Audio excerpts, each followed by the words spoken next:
ప్రజలకు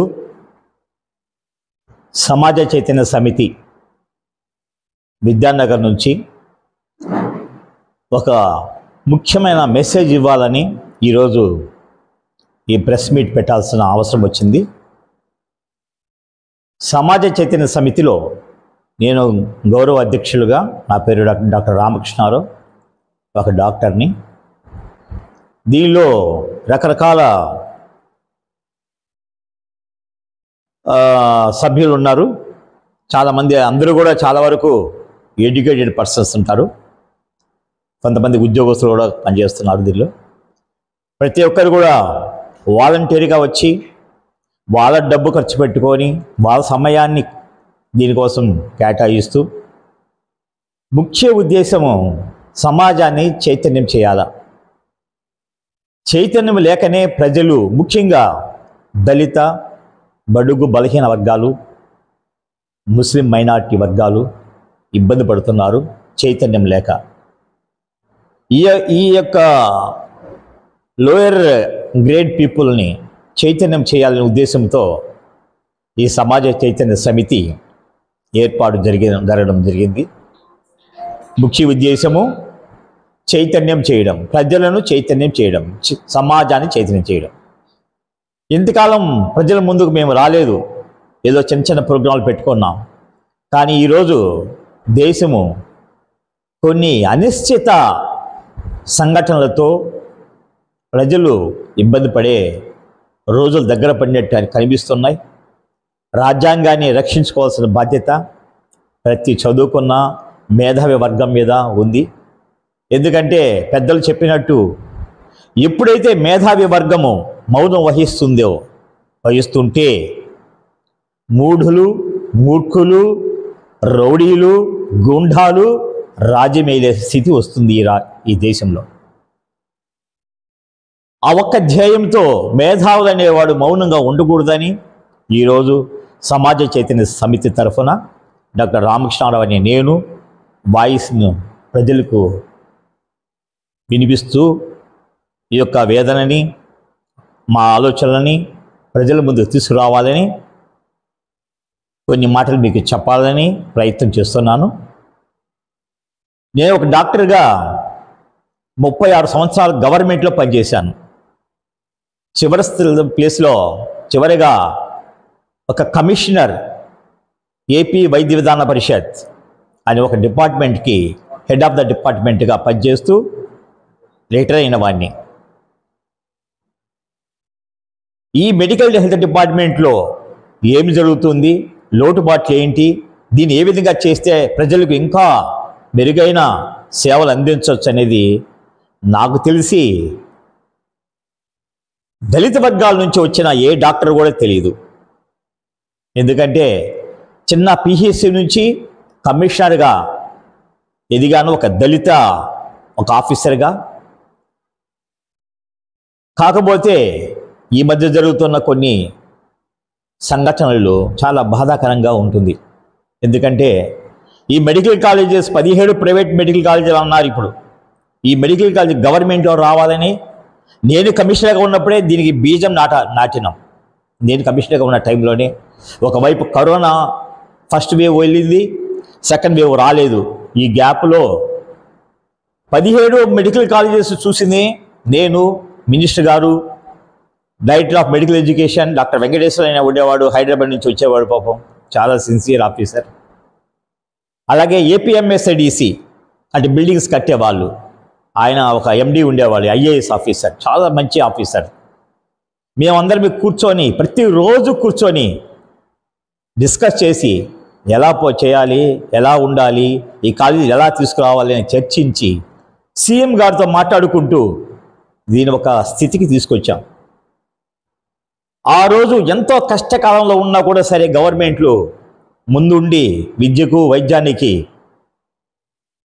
డబ్బు వెచ్చించడానికి కూడా వెనకబడకుండా ఈ 17 కాలేజీలకి ఒక్కొక్క కాలేజీకి దగ్గర నాకు తెలిసి 500 కోట్లు అవుతుందని అప్పుడు ఎస్టిమేషన్. 500 కోట్లు దగ్గర నాకు తెలిసి 8,500 కోట్లు అవుతుంది అని ఏపీఎంఎస్డిసి ఎండి గారు చెప్తే సీఎం గారు ఓకే, ఎంతైనా మీరు ప్రొసీడ్ అవ్వండి, మన ప్రజలు బాగుపడతారు, ప్రజలు ఇక్కడ నుంచి డాక్టర్ అవ్వడానికి 2-3 కోట్లు తీసుకుని బెంగళూరుకి పోతున్నారు, ప్రైవేట్ కాలేజీ చదువుకొని వస్తున్నారు, మన గవర్నమెంట్లోనే ఎందుకు పెట్టకూడదనే ఉద్దేశంతో గవర్నమెంట్ కాలేజీ తీసుకురావడానికి చాలా ఆఫీసర్స్ అందరూ కూడా సరే దీని ఒక ప్లాన్ ప్రకారము వెళ్ళి ప్రతి ప్లాన్ కూడా high level officers, director of medical education, director of health, commissioner అయిన నేను చూసుకుంటూ ప్రతి ప్లాన్ని కూడా మార్చి రూమ్ ఎక్కడ ఉండాలి, కాలేజీ ఎలా ఉండాలి, టీచింగ్ ఇది ఎలా ఉండాలి, ప్రాక్టికల్స్ ఎక్కడ పెట్టాలి, ఏ కాలేజీకి ఏ హాస్పిటల్కి అటాచ్ చేయాలి, అది ప్రతిదీ కూడా క్షుణ్ణంగా పేపర్ మీద పెట్టి ఇంత ఖర్చు అవుద్దని చెప్తే సీఎం గారు ఎంత కష్టమైనా ఓకే మీరు ప్రొసీడ్ అవ్వండి అని చెప్తే ఈ 17 మెడికల్ కాలేజీ గవర్నమెంట్కి తీసుకొచ్చాం. ఆ టైంలో 8,500 కోట్లు బడ్జెట్ ఎస్టిమేషన్. ఆ టైంలో నాకు తెలిసి 4 ఇయర్స్ అయిపోయి ఉంటుంది, 2021 ఆ ప్రాంతంలో జరిగింది. ఇది స్వయంగా నేనే హెల్త్ మినిస్టర్తో ప్రతి మెడికల్ కాలేజ్ ఏరియాకు విజయనగరం నుంచి ఈ సైడ్ మదనపల్లి దాకా, ప్రొద్దుటూరు, మన నంద్యాల, ఆదోని ఇలాంటి ప్లేస్లన్నీ కూడా నేనే స్వయంగా వెళ్ళి మినిస్టర్తో ఫాలో అయ్యి లోకల్గా ఉండే ఎమ్మెల్యేస్తో సంప్రదించి కలెక్టర్ దగ్గర వెళ్ళి ప్లేస్ ఒక కాలేజీకి 4-5 ప్లేసులు చూసి దానిలో ఏది కరెక్ట్ ప్లేస్ని సెలెక్ట్ చేసుకొని ప్రొసీడ్ అయినాం. ఈరోజు బాధాకరమైన విషయము గవర్నమెంట్లో రావాల్సిన మెడికల్ కాలేజీలు ప్రైవేట్ పరం కావడం. పీపీపీ అంటే ప్రైవేట్ పబ్లిక్ పార్టిసిపేషన్, అంటే పబ్లిక్ ఉంటుంది, అంటే గవర్నమెంట్ ఉంటుంది, ప్రైవేట్ ఉంటుంది. ప్రైవేట్ వాళ్ళు వస్తే మా డౌట్, సమాజ చైతన్య సమితి తరఫున మా డౌట్ ఏంటంటే బాబాసాహెబ్ అంబేద్కర్ గారు రాజ్యాంగంలో స్పష్టంగా రాశారు, విద్యని వైద్యాన్ని ఫ్రీగా ఇవ్వాల్సిందే, విద్యా హక్కు అనేది ప్రజలకు ఇవ్వాల్సిందే, వైద్యం హెల్త్ హక్కు, ఆరోగ్యం హక్కు రాజ్యాంగంలో పొందుపరిచి ఆయన మనకి ముందిచ్చారు. ఇవి మనం తూట్లు పొడుచుకుంటూ విద్యని ప్రైవేట్ పరం చేసేశారు, వైద్యాన్ని ప్రైవేట్ పరం చేసేసారు. అదేమంటే ఇప్పుడు ప్రైవేట్ పరం కాదు పీపీపీ అంటున్నారు. పీపీపీ అంటేనే ప్రైవేట్ వాడు ఎంటర్ అయినట్టే అర్థం. నా కళ్ళ ద్వారా నేను చాలా చూశాను, చిత్తూరు చూశాను నా కళ్ళతో. నేనున్న టైంలోనే చిత్తూరుని అపోలో హాస్పిటల్కి పీపీపీ కింద రాసేశారు, 90 సంవత్సరాలు రాసేశారు లీజ్. నేను చిత్తూరులో పనిచేసేటప్పుడు ఇటు గవర్నమెంట్ వాళ్ళు పనిచేయరు, అటు ప్రైవేట్ వాళ్ళు పనిచేయరు, గందరగోళం అయిపోయింది ఆ హాస్పిటల్. ఒకప్పుడు బ్రహ్మాండమైన hospital Chittoor head quarters hospital. ఎప్పుడైతే ప్రైవేట్ వాళ్ళు ఎంటర్ అయినారో ఇది బిజినెస్ అయిపోయింది. గవర్నమెంట్ డాక్టర్స్ యాక్సిడెంట్స్, పోస్ట్ మార్టములు ఇవి చేయడానికి మాత్రమే వాళ్ళని ఫిక్స్ చేసుకున్నారు, డబ్బులు వచ్చేంతా ప్రైవేట్ వాళ్ళు తీసుకున్నారు. ఇది డైరెక్ట్గా నా కళ్ళతో నేను ఆ టైంలో నేను అక్కడ పనిచేస్తున్నాను కాబట్టి నేను చెప్తున్నాను. ఇది ప్రైవేట్ పబ్లిక్ పార్టిసిపేషన్ అంటే. ఎప్పుడైనా సరే సేవా రంగంలో ప్రైవేట్ పీపుల్ ఉండకూడదు. వాళ్ళు చేస్తే వాలంటరీ వర్క్ చేసుకోవచ్చు, ఎన్జిఓస్ ఉన్నారు కొంతమంది, ఆ విధంగా చేసుకోవచ్చు. బట్ వైద్యము హెల్త్ అనేది ఇది గవర్నమెంట్ యొక్క బాధ్యత. 8,000 కోట్లు ఖర్చు పెట్టలేమా? అసలు ఆంధ్రప్రదేశ్ బడ్జెట్ ఎంత? 3 లక్షల కోట్లు. 3 లక్షల కోట్లు ఎక్కడ? ఆఫ్టర్ ఆల్ 8,000 కోట్లు ఎంత తేడా ఉంది? హెల్త్కి ప్రజల కోసం దళిత బడుగు బలహీన వర్గాల కోసం 8,000 కోట్లు మనం ఖర్చు పెట్టలేమా? 3 లక్షల కోట్లు ఖర్చు పెడుతున్నారు బడ్జెట్. ఎవరికి ఇస్తున్నారు ఆ బడ్జెట్ అంతా? ఎక్కడికి పోతుంది? హెల్త్ గురించి ఇంత ఖర్చు పెట్టండి, 8,000 కోట్లు. మిమ్మల్ని దేవుళ్ళగా చూస్తారు కదా మా దళిత బడుగు బలహీన వర్గాలు. ఎందుకు ప్రైవేట్ పరం చేస్తున్నారు? ప్రైవేట్ పరం చేస్తే ఏమవుతుంది? పీపీపీ అంటున్నారు. ఏంది పీపీపీ అంటే ఏంది? కొన్ని ఎంబీబీఎస్ సీట్లు అమ్ముకుంటారు. ప్రైవేట్ కాలేజీ ఎలా ఉన్నాయి ఇప్పుడు మనం చూస్తున్నాం. ప్రైవేట్ కాలేజీలో ఇంజనీరింగ్ కాలేజీ అన్నీ ప్రైవేట్ పరం అయిపోయినాయి. ఏమయ్యాడు ఇంజనీర్స్? అడకదట్టున్నారు రోడ్ల మీద. ఎందుకంటే క్వాలిటీ ఆఫ్ ఎడ్యుకేషన్ లేదు. ఒకప్పుడు మేము చదువుకున్నప్పుడు ఇంజనీర్ అంటే డాక్టరు, ఇంజనీరు, కలెక్టర్లు ఈ ముగ్గురే. మేము చిన్నప్పుడు మేము వింటున్న 3 పదాలు: డాక్టర్, ఇంజనీర్, లాయర్. బ్యూటిఫుల్. ఈ 3 ఇప్పుడు ఏమైనాయి? ఎన్ని ఇంజనీరింగ్ కాలేజీలు వచ్చేసాయి? ప్రతి ఇంజనీరింగ్ కాలేజీలో చేరే వాళ్ళు తగ్గిపోయారు, ప్రతి దగ్గర ఖాళీలు ఏర్పడిపోయినాయి. రేపు భవిష్యత్తులో ఎంబీబీఎస్ కూడా ఇలాగే అయిపోతుంది. ఎందుకంటే క్వాలిటీ అనేది ఉండనే ఉండదు. ప్రైవేట్లో కాలేజీలో నీకు క్వాలిటీ ఆఫ్ ఎడ్యుకేషన్ ఉండదు, ఖచ్చితంగా ఉండదు. ఇప్పుడు కూడా సరే, నేను చదువుకున్న తిరుపతి మెడికల్ కాలేజీకి ఇక్కడ చదువుతున్న నారాయణ కాలేజీకి చాలా తేడా ఉంటుంది. గవర్నమెంటే, ప్రైవేటే. ప్రైవేట్ వాళ్ళు ఎవ్వరు కూడా సరే సేవా దృక్పథంతో వైద్య రంగంలోకి ఎంటర్ కాడు. వాళ్ళకి డబ్బుగా సంపాదన తప్ప సేవా దృక్పథమే ఉండదు. ఇది 100% ట్రూత్. దయచేసి నేను గవర్నమెంట్కి, మా సమాజ చైతన్య సమితి తరఫున ఒకే ఒక రిక్వెస్ట్, దయచేసి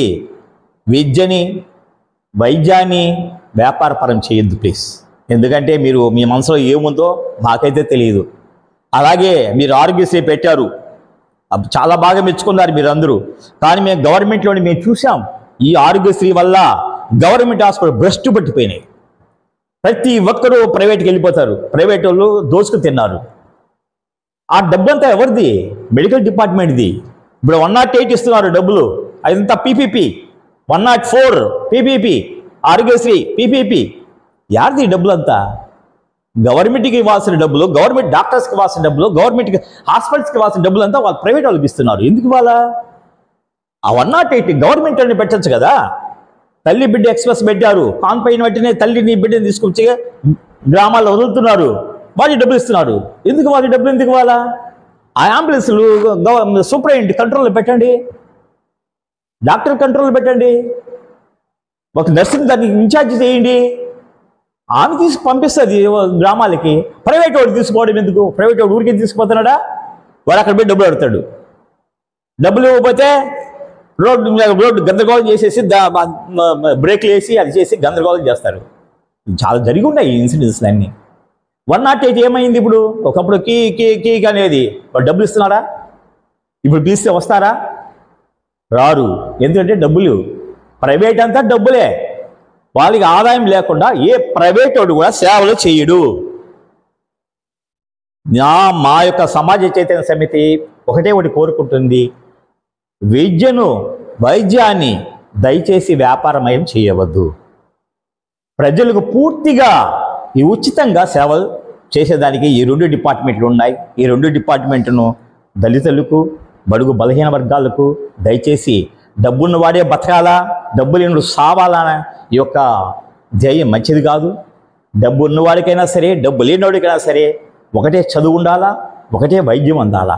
ఎందుకంటే ఈ భారతదేశంలో రాజ్యాంగం అందరికీ సమాన హక్కులు ఇచ్చింది, అందరికీ ఒకటే ఓటు ఇచ్చింది. ఓటు ప్రతి ఒక్కరికి కూడా ఒకటే ఓటు, విలువ ఒకటే. అలాగే ఈ యొక్క హక్కులు కూడా అంతే. నువ్వు బ్రతికే హక్కు, ఇది నువ్వు జీవించే హక్కు రాజ్యాంగం కల్పించింది. ఎవరు కల్పించలా ఈ దేశంలో? ఒక్క బాబాసాహెబ్ అంబేద్కర్ తప్ప. ఆ దేవుడు ఇచ్చినాడు కాబట్టి ఈ హక్కు మనం బతికున్నాం, ఈ విధంగా మాట్లాడగలుగుతున్నాం. ఈ రోజు కూడా ఆయన ఇచ్చిన హక్కు, రాజ్యాంగంలో పొందుపరిచిన హక్కు, విద్యా హక్కు, హెల్త్ హక్కు, జీవించే హక్కు, ఇవి మాకు ఇవ్వండి చాలు. మిమ్మల్ని ఏం కొత్తగా అడగడంలే. ఆయన పెట్టిందే హెల్త్కి ఈ విధంగా బడ్జెట్ ఇవ్వండి అని చెప్పారు, ఇచ్చారు. మళ్ళీ తిరిగి ప్రైవేట్కి వెళ్తూ ఉన్నాయి బడ్జెట్లన్నీ. హెల్త్కి రావాల్సిన బడ్జెట్ అంతా మీరు ప్రైవేట్ పరం చేస్తూ పోతున్నారు. చిన్నగా ఇప్పుడు బిల్డింగ్లు అంటారు, రేపు సీట్లు అంటారు, రేపు ఓపీడీ డబ్బులు అంటారు, ప్రతి దానికి ఛార్జెస్ పెడతారు.